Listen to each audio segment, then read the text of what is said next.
This is Kristal High, Editor-in-Chief of Politic365, with the brilliant, the incomparable, the fabulous, marvelous, Marvtastic, wonderful, Issa Rae, founder, producer, writer, director, creator, all things wonderful of Misadventures of Awkward Black Girl. How are you doing today? I am great with that introduction. Thank you. Well, I think it's appropriate. So here we are. You're at the Minority Media and Telecommunications Council. You know, you were awarded like their Digital Pioneer Award earlier this year, today, talking about women, entrepreneurship.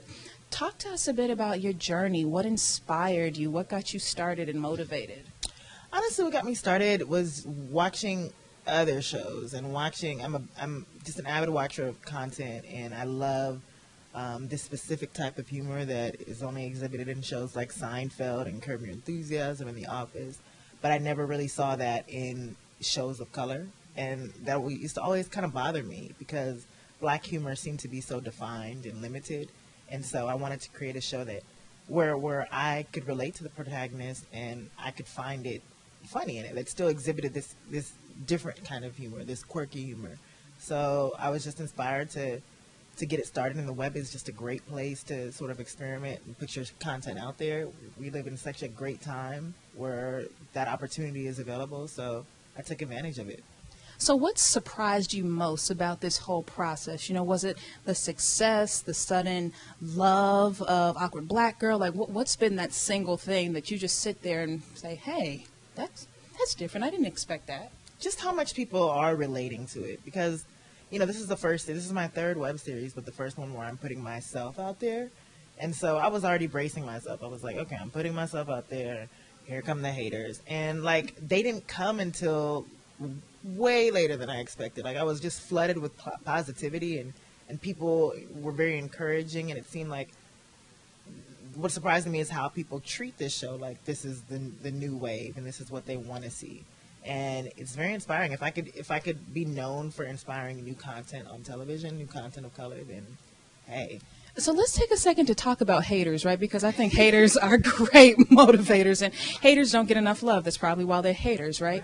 What's been some of the harshest criticism that you've received, and at any point have you thought it was merited?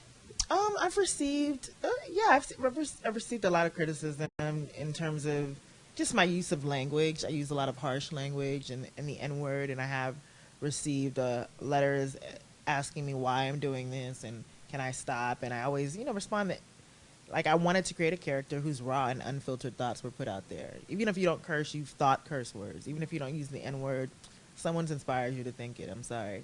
And so, Jay is very multidimensional, and, where she is educated, she's extremely flawed as well. So I wanted to portray an honest character. I've also gotten, criticism. One episode in particular, we got criticism from the LGBT community because of one of our characters used the T word. And it was really an educational experience because we didn't know that particular word was derogatory. So in that issue, we addressed it. We were like, hey, we didn't know. We know now. Thanks for letting us know. So it's really just a learning process. So now, as you're kind of propelled to stardom and people become more familiar with your show, do you feel any responsibility for the message you put out there, or is it just easy to kind of stay consistent with the themes that you've identified as, the keys to Awkward Black Girl? For Awkward Black Girl in particular, it is a bit easier because there is a specific core theme. But I was struggling the other day just with putting out new content. I am thinking of just what it means to be a black content creator and how we have to think of all these different, social facets, and we are kind of walking on eggshells with topics. And where a year ago I would have created something and just put it out there, now because I do feel like there are more eyes on me, I have to be more careful. And I hate that.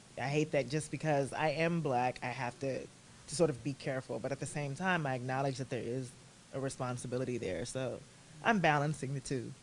So as you try and balance the two, do you think there's a role for, say, discussion about social justice topics or politics or ways to educate? Because, it's the corniest phrase ever, but I used to like this word, edutainment, right? So you talk about how do you educate but entertain at the same time. Do you see a need for that, or do you see, Awkward Black Girl or other web series being able to provide an outlet for that kind of content?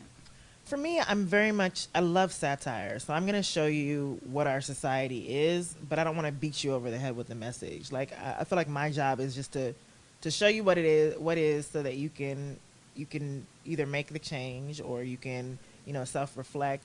But I'm not very much into message content because, you can feel it. You can feel like you're being preached to. So I do feel a sort of responsibility on that end, but I'm not going to tell you what to do or preach. So as we talk about kind of messaged content, but not telling people what to do or being preachy, what's kind of your message to other awkward Black girls?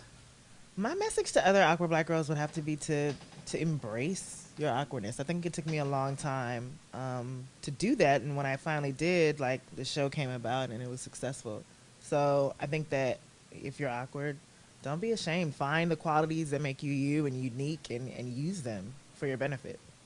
So now what's next for you, Madam Queen Awkward Black Girl, right? Because I think you're starting a campaign. I remember talking to Madison earlier where I was like just looking to the camera like, I'm Kristal. Hi. I too am an awkward Black girl. So, I mean, you've really started this drumbeat that helped people, I think, feel more comfortable with themselves. So as you blaze a trail, what's next? I love the web as a space, so I'm creating more content. I just launched a preview for one of my new shows a couple days ago, and so I'm just really looking to use the web as my ocean and to really create as much content as I can and to inspire television content, because our audience is demonstrating that there is a need and just a desire for something new, and I hope to be that something new. Okay, and final question. As you're creating new content, as you're blazing this bold trail, who's the one person you'd really just love to work with? This is your shameless plug opportunity. I'd love to work with Tina Fey. I just would. I love you. We love you, so now you have no choice.